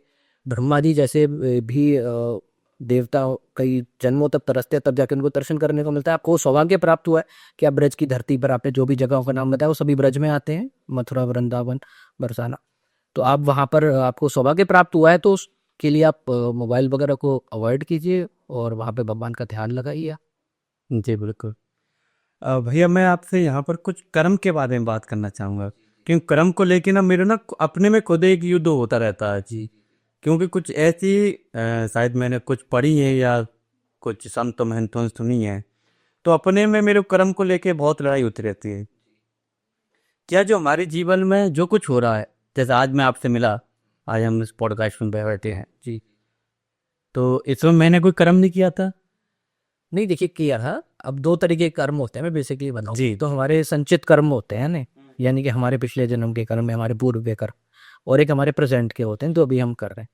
तो कुछ तो चीज़ें ऐसी होती हैं, आप कहेंगे कि विवेक जी जैसे मैंने तो सर कुछ, मैं घर से आराम से तैयार होकर के निकला था, बीच में से पता नहीं क्या कोई अचानक से आ गया, एक्सीडेंट हो गया, जो भी सो एंड सो चीज़ हो गई, वो हमारे संचित कर्म थे। अब जैसे विवेक जी ने 1.5 साल 2 साल पहले मेरे से कांटेक्ट किया, हम लोगों के आपस में बातचीत हुई, तो हम लोग प्रयास कर रहे थे कि हाँ कभी समय मिलेगा तो शायद बैठ पाएंगे। तो वो हमारे अभी प्रेजेंट के कर्म है। तो आप कहीं ना कहीं आपके इन कर्मों ने ही उस चीज़ को साक्षात रूप दिया कि हम उस चीज़ों में मिल सके। हालांकि ये सब कुछ पहले से तय है कि आपको मेरे से मिलना है, मेरे को आपसे मिलना है, ये सब कुछ पहले से ही तय है ना। अब कहते हैं ना, सुना होगा आपने, हुई है वही जो राम रच राखा। तो राम जी ने कहीं ना कहीं पहले से ही रच रखा था ये कि आप और हमारी मुलाकात होगी, वरना 140 करोड़ लोग हैं इस मात्र भारतवर्ष के अंदर, कहाँ कोई एक दूसरे से मिल पाता है। कई बार ऐसा हुआ होगा कि मैं और विवेक जी आसपास में से निकल गए, लेकिन एक दूसरे को नहीं मिल पाए, नहीं जानते थे। तो यह सब कुछ पहले से ही विधि का विधान है। यदि आपका पुराना कोई संचित कर्म या आने वाले भविष्य की कोई चीजें उनसे लिंक्ड नहीं है, तो ईश्वर आपको एक दूसरे से नहीं मिलाएगा किसी भी कारणवश। यदि ईश्वर ने आपको मिलाया है दोस्त के रूप में, दुश्मन के रूप में, किसी भी रूप में, तो या तो उसके आपके संचित कर्म थे उनके कारण उससे मिलाया है, या आने वाले भविष्य के अंदर कहीं ना कहीं उस व्यक्ति का कोई रोल है जो आप जाना चाहते थे, ईश्वर आपको ले जाना चाहता था, वहां तक पहुंचने के लिए वो व्यक्ति आपका एक ब्रिज काम करेगा, इसीलिए ईश्वर में लगता है। तो मतलब अब मेरा व्यक्तिगत ऐसा मानना है कि जो कुछ हो रहा है यहाँ पूरी यूनिवर्सल में जी, वो पहले से तय है। बिल्कुल तय, बिल्कुल सत्य बात है। क्योंकि जैसे आपने कहा ना कि रावण चौपाई होगा वही जो राम रचिता व्यास, वो त्रेता ही बात है। द्वापर में कह रहे हैं कर्मण्य वासुदेवाय, ये एक श्लोक है बिल्कुल, और कलयुग में कह रहे हैं कि बेटा तू जैसा करेगा वैसा ही फल पाएगा। तो मतलब इन सब को मैं ऐसे मैं देखता हूँ इसको, तो मैं सोचता हूँ कभी कभार कि सब कुछ पहले से तय है। अगर ये ना कर्म की बात ना भगवान श्री कृष्ण करते, तो हम जो गृहस्थी लोग हैं कार्य नहीं करते। अरे नहीं करते, बिल्कुल सत्य बात है ना। तो आई थिंक मेरे कहीं ना कहीं जैसे आपने बताया कि सब कुछ पहले तय है, बट हम अपने को कर्ता मान लेते हैं। अगर मैंने किया तो तुम मैं इनसे मिला। नहीं नहीं नहीं, ऐसा नहीं है बिल्कुल भी। देखिए वही वाली बात है, जैसे मैंने आपको बताया ना कि दो तरह के कर्म है, एक तो हमारे पूर्व जन्म के कर्म है, तो जो हमने किया था उसका कुछ निदान बनना था जो अब जाके मिले, क्योंकि ये हमारा एकमात्र पहला और आखिरी जन्म नहीं है ना। हम हमारे 84 लाख योनि के जन्म होते हैं, हम 84 लाख योनियों के जो हमारे जन्मों के जो कर्म है वो होकर के हमें रिजल्ट देते हैं। फॉर एन एग्जाम्पल, आज अगर मेरा कर्म है कि मैं गया और मैंने जाकर के एक बीज बो दिया, तो उसका फल मुझे आज नहीं मिलेगा, वो अंकुरित होगा वो बीज, फिर जाकर के उसमें से पेड़ निकलेगा, फिर जाकर फल निकलेगा। तो वो फल कब मिला मुझे? तकरीबन 8 साल बाद, 10 साल बाद, 15 साल बाद। तो इसी प्रकार से ये इस जन्म के जो हम कर्म है अभी करते हैं, तो उसका कई बार रिजल्ट बहुत जल्दी मिल जाता है। इसीलिए इन उपासनाओं का इस्तेमाल किया जाता है, तंत्र मंत्र विद्याओं का इस्तेमाल किया जाता है, भगवान देवी देवताओं की पूजा की जाती है कि हमारे जो बुरे कर्म है प्रभु उनको काट दीजिए, और जो हमारे अच्छे कर्म है उनका आप हमें जल्दी से हमें रिजल्ट दीजिए। इस कारणवश कि इन सब तंत्र साधनाओं, पूजा पाठ का को हम लोग में जाते हैं, ताकि हम नेगेटिव चीज़ों से बचें और पॉजिटिव चीज़ों में जोड़ें। फॉर एन एग्जाम्पल, अगर मैं आपको नहीं जानता हूँ आज ना, मैं तो मेरे को शायद, या आप मुझे नहीं जानते, तो हम एक दूसरे के साथ इतनी आसानी से नहीं बैठ पाते। अभी कोई मिलने वाले थे या कुछ थे, मैं प्रयास करता हूँ उनसे बोलता, लेकिन अब मैंने सीधा आपसे संपर्क करा। ऐसी साधना एक तरह से प्रभु से सीधा संपर्क साधने का एक जरिया है कि मैंने सीधा प्रभु से संपर्क साधा, प्रभु मेरा ये काम है, ये करवा दीजिए। तो मतलब जैसे मैंने, आप विवेक जी हैं, is you are the key person, तो मैंने आपसे बोला कि मेरा ये होना है, तो इट्स हैपनिंग, हो रहा है। इसी प्रकार से प्रभु से साधना एक मात्र जरिया है उनसे जुड़ने का, और उनसे बोलने का कि मेरे कर्मों का मुझे उचित फल दीजिए और जल्दी दीजिए। बिल्कुल। अब हम बात करते हैं कुछ सफलता के लिए। कुछ, क्योंकि हम बात करें सब सक्सेस के लिए जी। तो आज की अगर मैं बात करूं, तो मेरे को जो मेरे जैसे यंगस्टर लोग क्या कहते हैं, सक्सेस न मिलने पर बहुत सारी चीज़ें नेगेटिव लेके आते हैं और बहुत जल्दी हार मान लेते हैं। जैसे मैं अभी बात करूं कि हमारे आगरा में बहुत सारे पॉडकास्ट खुले हुए थे और वो बंद हो गए। तो उन्होंने मेहनत तो की और पेशेंस नहीं था पीछे। तो उसके पीछे कारण क्या होता है? देखिए विवेक जी, मैं आपको बताता हूँ, जैसे कई बार क्या होता है ना कि हमारी मानसिकता के अकॉर्डिंग हम सक्सेस को एक अलग डिफाइन कर देते हैं बेसिकली। जैसे कि अगर मैं एक छोटे बच्चे से पूछूं ना कि आपकी चाहत क्या है, तो वो बोलेगा कि मुझे अगर टॉय मिल जाए ना 100 रुपए का, तो वो मेरे लिए सक्सेस है ना। वो रोता है धोता है, माता पिता से अपने पारिवारिक जनों से मतलब संघर्ष कर रहा है, एक तरीके से वो रो रहा है, तो उसके लिए संघर्ष है वो कि मुझे वो टॉय मिल जाए। वो टॉय उसको मिल गया तो उसके लिए वो क्या है, वो सक्सेस है। और वही जैसे 10 साल बाद उससे पूछा जाए वो टॉय मिलना तुम्हारे लिए सक्सेस है, वो कहेगा नहीं, ये टॉय मिलना मेरे लिए सक्सेस नहीं। इसी प्रकार से क्या है ना कि अब जैसे फॉर एन एग्जांपल, ये आपके लिए एक बहुत बड़ी सक्सेस है कि आप अपना पॉडकास्ट चला रहे हैं। अगर हम स्टेट की बात करें, हम आगरा की बात करें, सिटी की बात करें, तो अपने आप में एक बहुत वेल नोन पर्सन है आप, बहुत फेमस पॉडकास्ट है आपका। तो इस लेवल तक आने में भी लोगों को कई समय कई वर्ष लग जाते हैं और उनके पास वो साधन नहीं हो सकते कि मतलब पर्याप्त उपलब्ध नहीं है, या ऊबर वाले ने उन्हें इतनी अच्छी मानसिकता नहीं दी या समझ नहीं दी, समझदारी नहीं दी कि वो इस चीज़ को एग्जीक्यूट कर सके। आपने सोचा और आप कर रहे हैं। आप बड़े बड़े व्यक्तित्व से मिल रहे हैं, बड़े बड़े व्यक्तियों से मिल रहे हैं, वो आपके पास आ रहे हैं, मिल रहे हैं आपसे, आपके साथ में अपना पॉडकास्ट शूट कर रहे हैं। ये अपने आप में बहुत बड़ी अचीवमेंट है। तो हमें सबसे बड़ी बात है ना कि अपनी सक्सेस को डिफाइन नहीं करना चाहिए कि पर्टिकुलर। फॉर एन एग्जांपल विवेक जी, मैं आपको बताऊं, आज आपके तकरीबन लाखों में दर्शक हैं, लाखों में फॉलोअर्स हैं आपके। तो आपको लगता होगा कि 10 लाख, अगर ये आपके 2-2.5 लाख जो हैं, ये अगर 10 लाख पहुंचता है तो वो सक्सेस है। यकीन मानिए बहुत सारे आप जानते हैं जो पॉडकास्ट जैसे संयोजक हैं, उनके 10 लाख है तो उन्हें उसमें संतुष्टि नहीं है, उनके लिए वो सक्सेस नहीं है। उनको अब करोड़्स वाला बिलियनर्स व्यू चाहिए उनको, तब उनके लिए सक्सेस है। तो ईश्वर को पता है हमारे लिए सक्सेस क्या है, बस हम लगे रहें, प्रयास करते रहें और हार ना माने। सबसे बड़ी बात ये है, अपने लेवल चेंज करते रहिए। वो भी एक अच्छी चीज़ है। देखिए नेगेटिव चीज़ नहीं है कि आप निराश हो रहे हैं, निराश होना इतना नेगेटिव नहीं है, ठीक है, क्योंकि आप आगे बढ़ेंगे नहीं ना। अगर संतुष्ट हो गए आप, तो फिर आप कहेंगे जी मैं ठीक है, मैं तो बहुत संतुष्ट हूँ। वैसे आपने बिल्कुल सही बात कही। 10,000 व्यूज या 2.5 लाख व्यू है, बहुत है, ये अब नहीं चाहिए। नहीं, संतुष्ट भी नहीं होना है, क्योंकि निराशा कहीं ना असंतुष्टि पैदा करती है। वो थोड़ी संतुष्टि भी, कंपटीशन लेवल भी जरूरी है कि हाँ मेरे को अब अपना चीज़ों को इस लेवल पे लेकर के जाना है। तो आप पूरी प्रयास से मेहनत करिए आप, और लेवल डिसाइड कर लीजिए कि आज इस लेवल पे पहुंचना है, सन 2026 के अंदर मुझे इतने व्यूज़ पे जाना है। फॉर एग्जांपल मेरा ये लेवल है, वो इस लेवल की सक्सेस चाहिए। और ईश्वर देता है तो बहुत अच्छी बात है, ईश्वर नहीं देता है तो मैं डबल तरीके से प्रयास करूंगा। गिरूंगा तो हार नहीं मानूंगा और तेजी से उठूंगा, जबरदस्त तरीके से उठूंगा और 2 गुना प्रयास करूंगा अपना। और ईश्वर उस चीज को देखता है ना। ईश्वर जरूर समझता है। देखिए ईश्वर ना हमारी शाब्दिक भाषाओं को समझे ना समझे, वर्ड्स को समझे ना समझे। आपने कई बार सोचा होगा कि मैं हिंदी इंग्लिश बहुत अच्छी बोलता हूँ, और स्पेन वाले स्पेनिश बहुत अच्छी बोलते हैं ना, यूके वाले की इंग्लिश बहुत अच्छी है, तो भगवान तमिल वाले तमिल में दुआ करते हैं, प्रार्थना करते हैं। तो भगवान कौन सी भाषा समझता है ना। सबसे आपको एकदम की बात बताऊं, कई सारी भाषाएं बोली जाती हैं हमारे विश्व में। ईश्वर को ना हमारे कर्मों की भाषा सबसे अच्छी समझ में आती है। प्रकृति यूनिवर्स जो है ना, वो हमारे कर्मों की भाषा समझता है। उसको आप अगर किसी चीज को हासिल करने के लिए प्रयास कर रहे हैं, अपने घर से आ रहे हैं, लगे हुए हैं, अगर आप गिरे भी हैं ना, तो यकीन मानिए कि उस समय पे वो सफलता आपके काम की नहीं थी जो आपको सक्सेस लग रहा है। फॉर एन एग्जाम्पल, अगर मैं आज आपको 1 करोड़ का व्यू दे दूं और आपके पास मर्सिडीज में आप 2-4 गार्ड्स के साथ घूमने लगे, तो ईश्वर को पता है कि मुझे कब देने हैं वो 10 करोड़ रुपए। इनको वो 10 करोड़ संभाल भी पाएंगे कि नहीं संभाल पाएंगे। यानी अगर मैं किसी छोटे बच्चे की जेब में आज अगर 10 लाख रुपए डालूं, संभाल नहीं पाएगा। हम लोगों के लिए आज 10 लाख रुपए बहुत कम लगता है, लेकिन छोटे बच्चे को आप 10 लाख रुपए दीजिए, यकीन मानिए बिगड़ जाएगा। वो गलत डायरेक्शन में ज्यादा एक्सेस चॉकलेट्स वगैरह यूज करेगा। किसी यंगस्टर को दे दोगे आप, वो नशे की तरफ, गलत चीजों की तरफ इन्फ्लुएंस होगा। तो इसलिए ईश्वर को पता है, आप प्रयास करते रहिए, ईश्वर आपको जरूर वो चीज देगा 100%। ये कहते हैं ना, यदि आप किसी चीज को शिद्दत से चाहो तो पूरी कायनात मिल जाती है। ये सत्य बात है एकदम। यदि आपने यूनिवर्स को मैसेज दे दिया ना कि मुझे ये चाहिए, मेरे को अपने 1 करोड़ व्यूज चाहिए, डेफिनेटली आपके पास में आएगी ही आएगी वो चीज। देर हो सकती है बट अंधेर नहीं हो सकती। ये रियलिटी है, मैंने खुद आजमा करके देखी है in different sectors. I realize it. लोग दूसरे की सक्सेस को देख के जलते क्यों हैं? नहीं देखिए, जलते बहुत गलत बात है। जेलसी अपने आप में एक बहुत नेगेटिव चीज होती है। वो दूसरे को प्रभावित नहीं करेगी, वो आपको ही प्रभावित करेगी। तो सबसे पहले तो मैं यही बोलना चाहूंगा कि कभी जेलसी अपने अंदर लानी नहीं चाहिए। कॉम्पिटिशन स्पिरिट जो है वो जरूर लाना चाहिए कि हाँ ये ऐसा कर रहा है तो मैं ऐसा और अच्छा करके दिखाऊंगा। ना, लेकिन उसको जेलसी और जलेसी की भावना से नहीं लाना चाहिए। वो बड़ी नेगेटिव चीज होती है, वो आपको खुद ही परेशान करेगी, है ना। और ईश्वर को मैं बताऊं, ईश्वर को कई गुण होते हैं जो पसंद नहीं होते, उनमें से सबसे प्रमुख गुण होता है जेलसी। ये जलन की जो भावना होती है ना, ये ईश्वर को बिल्कुल पसंद नहीं। और वो सिर्फ आपको ही आपकी जेलसी परेशान करेगी। अगर आज विवेक जी फॉर एग्जांपल सोचे कि भैया ने वेनुजन के जैकेट्स पहने हुए हैं, ब्रांडेड वॉचेस पहनी हुई हैं, तो वो जलन मुझे कहीं असर नहीं करने वाली है, ये सत्य बात बता रहा हूँ। वो सिर्फ सामने वाले को ही प्रदूषित करेगी।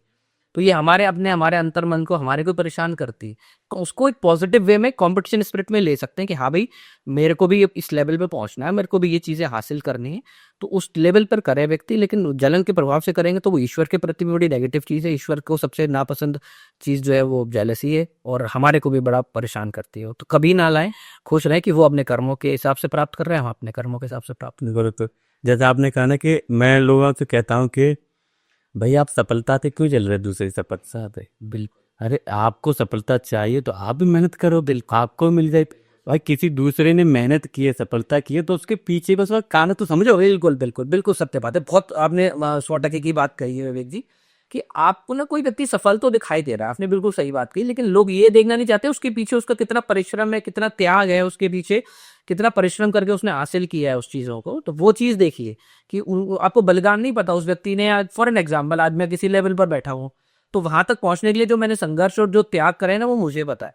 आज दुनिया देख के दंग तो है कि मोदी जी प्रधानमंत्री, उनके पीछे का आप बैकग्राउंड देखिए कि उन्होंने कितना संघर्ष किया, कितना परिश्रम किया, तब जाकर के वहां पर वो पहुंचे ना। तो आप उनका परिश्रम देखिए, और कि वो कितनी मुश्किल से वहां तक पहुंचे, तब जाके आपको लगेगा कि हाँ, मुझे इस चीज में नहीं, इनकी सक्सेस से जलन होनी चाहिए। अगर कोई व्यक्ति एक तरफ सक्सेस है और एक तरफ प्यार है, जी। तो किसको चुनेगा? देखिए, अगर मतलब प्यार और सक्सेस के बीच में आप देखना चाहें ना, तो जो सच्चा प्यार होगा ना, वो कभी आपको ये दो राह पे खड़ा ही नहीं करेगा, ऑब्जेक्टिव वाली चीजें पे लाके नहीं खड़ा करेगा कि इसको चूज करो या इसको चूज करो। तो वहां ऐसी कभी कंडीशन आएगी नहीं। यदि आपका प्यार सच्चा है तो वो आपको हमेशा यही सजेस्ट करेगा कि ठीक है, ये प्यार तो साथ में चलेगा ही चलेगा, प्लस अपने सक्सेस, अपने करियर की तरफ भी आप ध्यान दीजिए, क्योंकि वो ही वास्तविकता है यार। वो चाहे मैं कहूँ ये प्रेमिका का प्यार हो, चाहे माता पिता का प्यार हो, वो कभी अपने बच्चे को नहीं बोलेंगे। प्रेमिका कभी अच्छी प्रेमिका जो होगी, वो कभी अपने प्रेमी को नहीं बोलेगी कि तुम अपना काम छोड़ दो, आप मुझसे प्रेम करो, है ना। ना माता पिता कहेंगे नहीं बेटा तुम आगे मत जाओ, अगर तुम्हारा कहीं सिलेक्शन हो रहा है तुम घर बैठो, हमसे प्रेम करो। तो जो सच्चा प्रेम होगा ना, कभी आपको दो राह पे लाके खड़ा ही नहीं करेगा। इसीलिए सबसे पहले मेरा तो मानना यही है कि आप अपने करियर पे ध्यान दें। तो प्रेम अगर आपका सच्चा है तो डेफिनेटली आपके साथ ही रहेगा, हमेशा, कभी अलग नहीं होगा। सक्सेस पाने से पहले भगवान हमारी परीक्षा लेते हैं क्या? देखिए विवेक जी, परीक्षा तो होती है, जाहिर सी बात है, बट लेकिन जैसे कि मैं आपको पूछ रहा हूँ कि आज आपको फर्स्ट स्टैंडर्ड में है ना, तो आपको बड़ी छोटी सी परीक्षा देनी पड़ेगी। अपने आधा घंटा या पौना घंटा पढ़ाई करिए, पास हो गए। फिर आप जैसे बड़े स्टैंडर्ड में जाते जाते हैं, तो आपकी ना पढ़ाई, आपका जो सिलेबस है वो कठिन होता जाता है, थोड़ा सा जटिल होता जाता है। आप फिर बोर्ड में आते हैं, बोर्ड की परीक्षा देनी है, तो माता पिता कहते हैं नहीं अब वो नहीं खेलने आएगा। खेलने जाते हैं ना बच्चे, वो माता पिता कहते हैं नहीं बच्चा खेलने नहीं जाएगा, उसकी बोर्ड का एग्जाम है। तब जिस लेवल की आप सीढ़ी चढ़ना चाहते हैं ना, BMW में घूमना चाहते हैं, तो आपको उसके लेवल की परीक्षाएं देनी पड़ेंगी। आप अगर और बड़े लेवल पे पोस्ट में घूमना चाहते हैं, तो आपको उसके लेवल की परीक्षाएं देनी पड़ती हैं। ऊपर वाला परीक्षा लेता है, हालांकि इतनी जटिल, इतनी कठिन परीक्षा हमारी होती नहीं है जितना हम डर जाते हैं। वो परीक्षा होना भी चाहिए। हम ऊपर वाले से दुआ करते हैं, भगवान मेरी सुनो, भगवान मुझ पर कृपा करो। और भगवान कृपा करता है ना, तो थोड़ी सी परेशानी दे देता है, तो वो डर जाते हैं कि भगवान ये क्या कर दिया, मैं तो आपके पूजा पाठ करता था, आपने मुझे परेशानी क्यों दे दी, तो मैं तो आपका भक्त हूँ। तो आपको अगर कुछ बनना है तो ईश्वर आपको परीक्षा देगा ना। आपको पता होना चाहिए, आपको अगर यहाँ से फॉर एन एग्जांपल 2 किलोमीटर जाना है, कम टर्न्स लेने पड़ेंगे। कहीं और लंबा जाना है तो बहुत सारे टर्न्स लेने पड़ेंगे, बहुत सारी गाड़ियां बदलनी पड़ेंगी। लोग उसमें विचलित हो जाते हैं। तो मेरे हिसाब से ऐसा नहीं होना चाहिए। आप जिस प्रकार के आप डेजिग्नेशन है, जिस प्रकार की चीज को प्राप्त करना चाहते हैं, उसके हिसाब से आपको ईश्वर मजबूत कराने के लिए जो परिस्थितियां देता है, लोग उसको परीक्षा समझ लेते हैं। वो परीक्षा नहीं समझना चाहिए, ईश्वर के द्वारा दिया हुआ मौका समझना चाहिए। सक्सेस मिलने के बाद में लोग बदल जाते हैं या फिर होते ही ऐसे हैं वो? देखिए, बहुत सारी चीजें होती है सक्सेस मिलने के बाद में। क्या ना, अगर आप कोई चीज हासिल कर रहे हैं फॉर एन एग्जांपल, तो उसके लिए आप प्रयास भी बहुत करते हैं, बहुत सारे लोगों से मिलते हैं। हर व्यक्ति से जब भी आप मिलते हैं ना, आपकी कुछ एनर्जीज ट्रांसफर होती हैं, आपकी उनकी आप में। कई सारे आपने ऐसे लोग देखे होंगे जिनका एक ऑरा होता है, आप उनके साथ मिलते हैं ना, आप सड़क में भी 5 मिनट बात करके निकल गए, देख के निकल गए, तो उनका व्यक्तित्व आपके दिमाग में आ जाता है। इसी प्रकार से पॉजिटिव नेगेटिव दोनों ऑरा होते हैं। आप सक्सेस पाने के लिए अलग अलग आपकी पॉजिटिव सक्सेस मिली है, नेगेटिव सक्सेस मिली है ना। अब जैसे कोई गुंडा है गली का, वो बहुत बड़ा क्रिमिनल बनना चाहता है, वो कोई बड़े लेवल का गैंगस्टर बनना चाहता है, तो उसके लिए वो सफलता है। अब वो वहां तक पहुंचा तो गलत लोगों से मिलता हुआ पहुंचा, तो उनका जो इंप्रेशन है उसके साथ तो डेफिनेटली वो बदला होगा। आप पॉजिटिव चीज़ पे पहुंच रहे हो, किसी भी चीज़ को हासिल करने के लिए पहुंच रहे हो, तो वहां तक अब जितने लोगों से मिलते हो उनका व्यक्तित्व पर बहुत ज़्यादा प्रभाव डालता है। उनको लगता है हाँ भाई इसका ये था, तो होता है, लोग बदलते हैं, इसमें कोई दो राय नहीं है, और बदल लेनी भी जाहिर सी बात है कि अगर गाड़ी अगर 10 जगह से निकली, 10 टोल से निकली, 10 टोलों का इस पर इफेक्ट पड़ा है, 10 जगह पर उसने अपना टोल पे किया है, तो इफेक्ट तो हर चीज़ का पड़ता है, जाहिर सी बात। अच्छा, जैसे कभी कभार हम एनर्जी की बात कर रहे थे, जैसे हम कभी कभार ऐसा होता है कि जैसे आप मेरे से मिलने आए और कहीं ना कहीं उससे पहले मेरा 2 मिनट पहले या 5 मिनट पहले मेरे कुछ दिमाग को नेगेटिव बात आ गई, तब मैं अब आओगे ना, तो जब जब कि आपसे मेरी रोज नॉर्मल बात हो रही है और आपने तो उसी यहाँ में बात की कि कैसे हैं विवेक जी, और पता है मेरे को उस समय ऐसा लगा कि यार क्या, तो ये कभी कभी नेगेटिव एनर्जी भी मतलब। बहुत काम करती है बुलेट जी, बड़ा अच्छा सवाल है आपका। ये चीज़ें बहुत काम करती हैं। मैं आपको बताऊं, मैं ना हमारे देश के कई प्रभावी व्यक्तियों के साथ उठा बैठा हूँ। हमारे माता पिता जैसे बचपन में हमसे कहते थे ना, अच्छे लोगों के साथ उठे बैठा करो तो अच्छी समझ आएगी। और अब जैसे लोगों के साथ उठते बैठते हो ना, वाकई में आपको बहुत प्रभाव पड़ता है। जैसे कि आपने बोला आज आपका मूड सुबह सुबह बहुत अच्छा होगा, और अचानक से कोई व्यक्ति मिलता है तो आपका मूड एकदम खराब हो जाता है। वहीं आपका मूड घर से कितना भी खराब हो, अच्छे व्यक्ति से मिले, जैसे मैं आपको बताऊं, हमारे देश के प्रसिद्ध वकील हैं, थे, आप गुजर गए, श्री राम जेठमलानी जी। मैंने उनके साथ कई बार 2-4 बार मुलाकात करी है। मैं सालवी साहब से भी मिला हूँ। हमारे आगरा के कुछ ऐसे प्रसिद्ध व्यक्ति जो आप बता रहे हैं, एकदम मिल के उनसे आपका मूड चेंज हो जाएगा। श्री देवेंद्र सिंह गहलोत जी हैं, हमारे बहुत बड़े वकील हैं, मेरे मामा जी लगते हैं। आप उनसे मिलेंगे ना, आपका मतलब आप कितना भी नेगेटिव होकर के जाइए। जब मुझे लगता है कि मैं बहुत ज़्यादा नेगेटिव हो गया हूँ, तो मैं वहाँ जाता हूँ, उनके साथ बैठ के 2-4 मिनट 5 मिनट उनसे बातचीत करता हूँ, यकीन मानिए बहुत ज़्यादा पॉजिटिव हो जाता हूँ।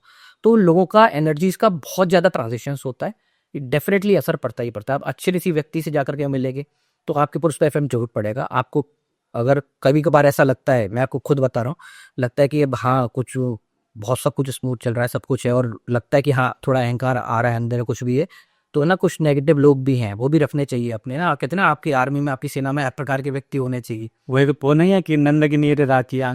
हाँ, नंदक नियरे राखी, तो वो भी चीज़ ज़रूरी है। तो मैं उनको यकीन मानिए फ़ोन करता हूँ, मुझे मालूम है वहाँ फ़ोन करते ही वहाँ से थोड़ी सी नेगेटिव एनर्जीज आएंगी, क्योंकि होता है ना कभी कभार प्रसन्नता में आदमी ना कुछ गलत डिसीजन ले जाता है।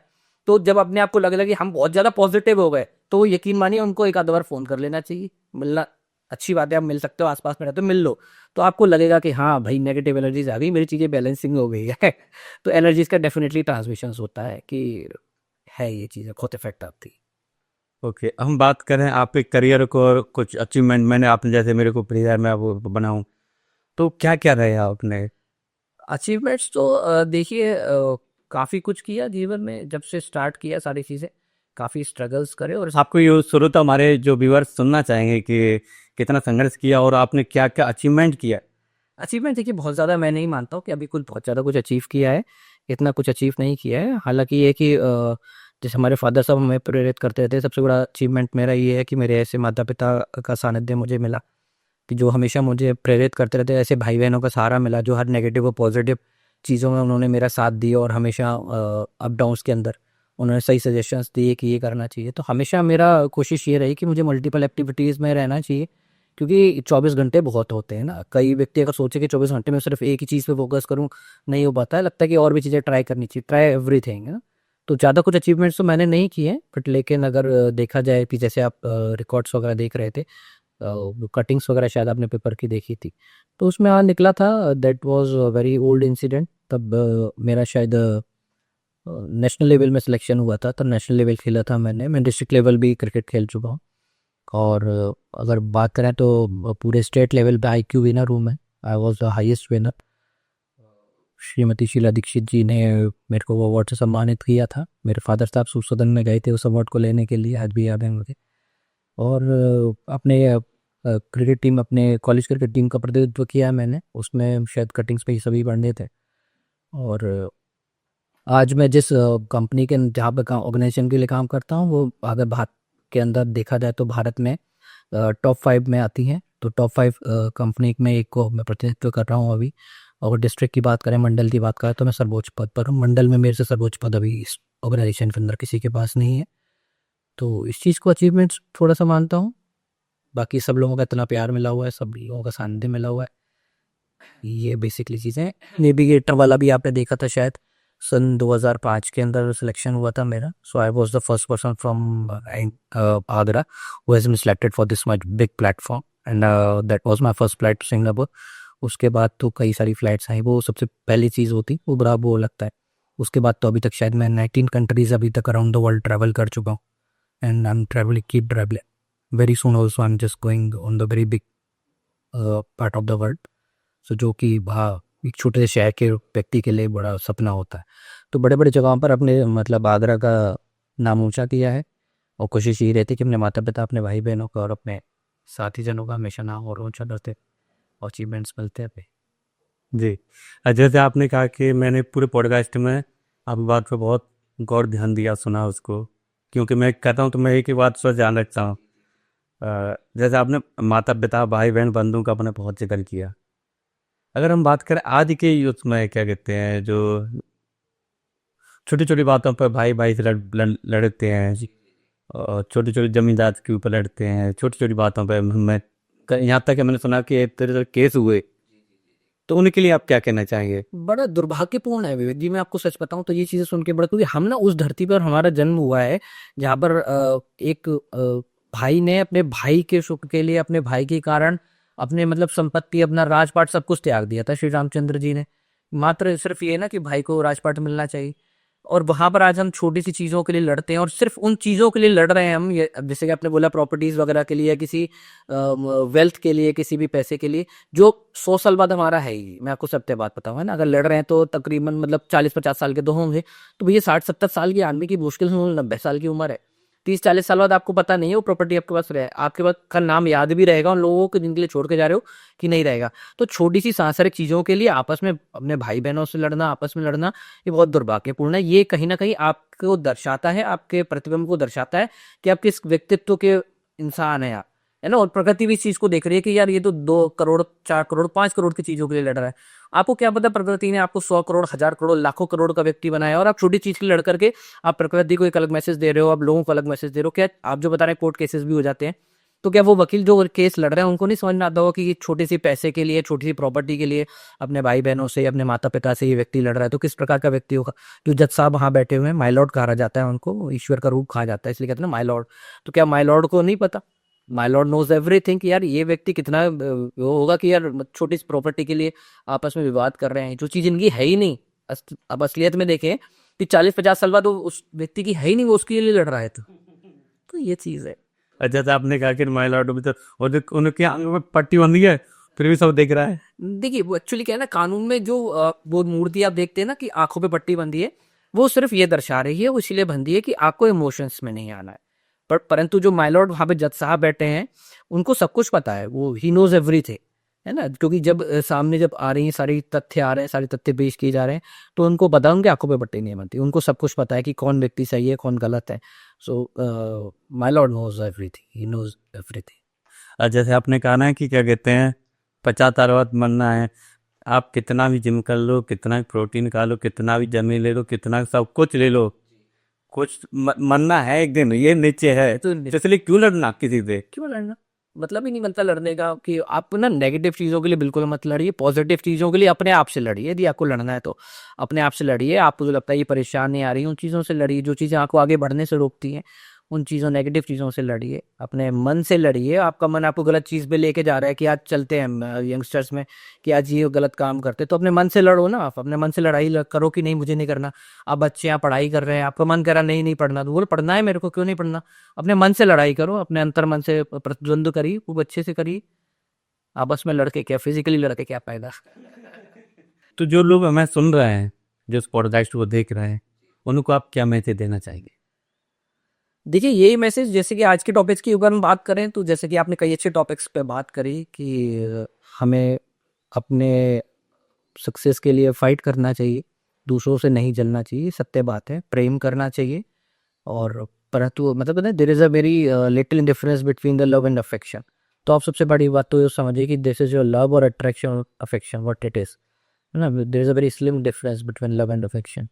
तो उस चीज़ को समझिए। और आजकल के करियर, जो युवा अपने करियर को ना देख करके अपने चीज़ों के पीछे भाग रहे हैं, तो आपका जैसे आपने पूछा ना कि कई लोग बोलते हैं कि प्यार और करियर में से किसको चो, तो जो असली प्यार होगा वो आपको कभी दो राय पे खड़ा ही नहीं करेगा कि आप वो काम मत करो, ये मतलब करियर पे ध्यान ना दें और मेरे तरफ ध्यान दें, वो आपको कभी नहीं करेगा।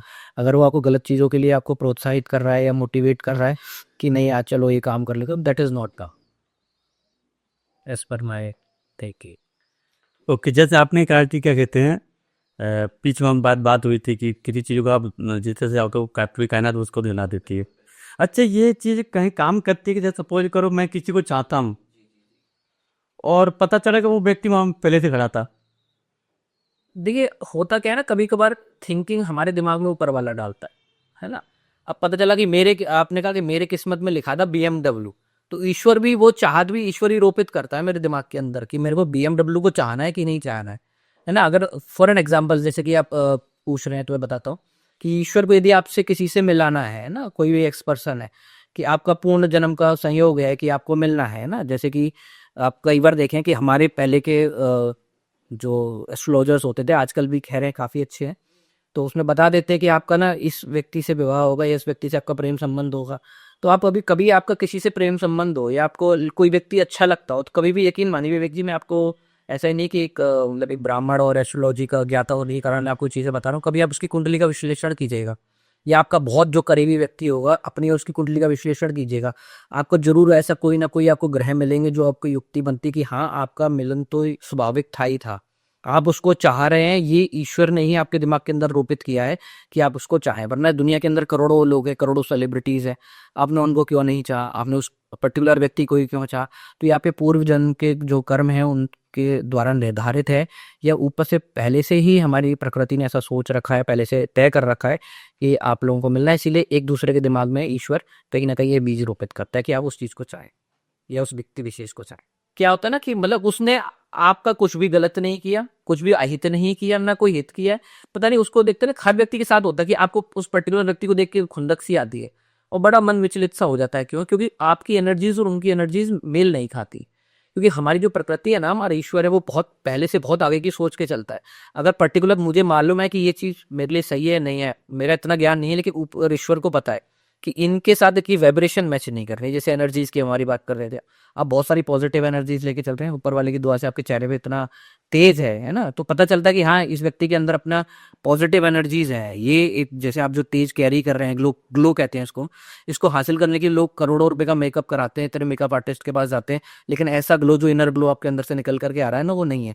तो आपके अंदर की जो पॉजिटिव एनर्जी, चाहे वो आपके द्वारा करे हुए पॉजिटिव कर्म है या माता पिता के भी कई बार करे हुए पूजा पाठ पूजा कर्म हमारी मतलब हम लोगों को, हमारे संतानों को देखने को मिलते हैं, तो वो ही चीज़ है आपके जो संचित कर्म और आपके जो पूजा पाठ और आपके लिए जो दैवीय शक्ति है, पॉजिटिव एनर्जी आपके लिए काम करती है, वो आपको इंडिकेशन देती है कि ये व्यक्ति आपके लिए सही नहीं है। इसीलिए उस व्यक्ति को देख करके आपको कहीं ना कहीं से अंदर से खुंदा जल्दी या जल ऐसी आती है कि नहीं ये व्यक्ति सही नहीं है। मतलब वो इंडिकेशंस होते हैं, वो हमारा इंट्यूशन होता है, हमारा दैवीय शक्ति हमारी बताती है कि ये व्यक्ति तुम्हारे लिए सही नहीं है। उसका जो ऑरा है वो नेगेटिव ऑरा है, और पॉजिटिव और नेगेटिव मिलेंगे तो क्लैश तो होगा ही होगा। इसीलिए कई बार ऐसा होता है कि उस सामने वाले व्यक्ति को देख करके हमें पर्टिकुलरली अच्छा नहीं लगता, हालांकि उस व्यक्ति ने ना हमारे साथ कभी अच्छा किया है ना बुरा किया है। या कुछ ऐसे होते हैं जो कुछ भी नहीं करें हमारे लिए, कोई कई बार कुछ थोड़ा बहुत नेगेटिव भी कर रहे हैं लेकिन फिर भी अच्छे लगते हैं, मन करता है चल छोड़ दे कोई बात नहीं, दोस्त है मित्र है कोई बात नहीं, कई बार होता है। तो वो है कि हाँ मालूम है पॉजिटिव एनर्जीज कई बार इंट्यूशंस हमारे इस चीज़ को इंडिकेट करते हैं। जैसे आपने कहा ना कि वो जैसे कि वो हमारे कुछ तालमेल नहीं मिल रहा, तो भैया को उन्होंने बोला कि वो भैया तो बहुत घमंडी है। मैंने कि तुम्हें तो बोला, मैंने भैया मैंने क्या मैं घमंडी हूँ? फिर मैंने और भी दो चार लोगों को बोला मैं घमंडी हूँ। मैंने यार मैं अंदर से तो नहीं हूँ, पर हो सकता है वो आई थिंक वो ये वाइब्रेशन के मैं जैसे आपने कहा मैच ही नहीं कर रही, तो शायद मैं जब किसी मेरी मैच ही नहीं कर तो मैं किसी की बात करूँ। देखिए मैं आपको बताता हूँ बेसिकली क्या होता है ना, दो दो इसके दो नजरिए हैं एक तरीके से।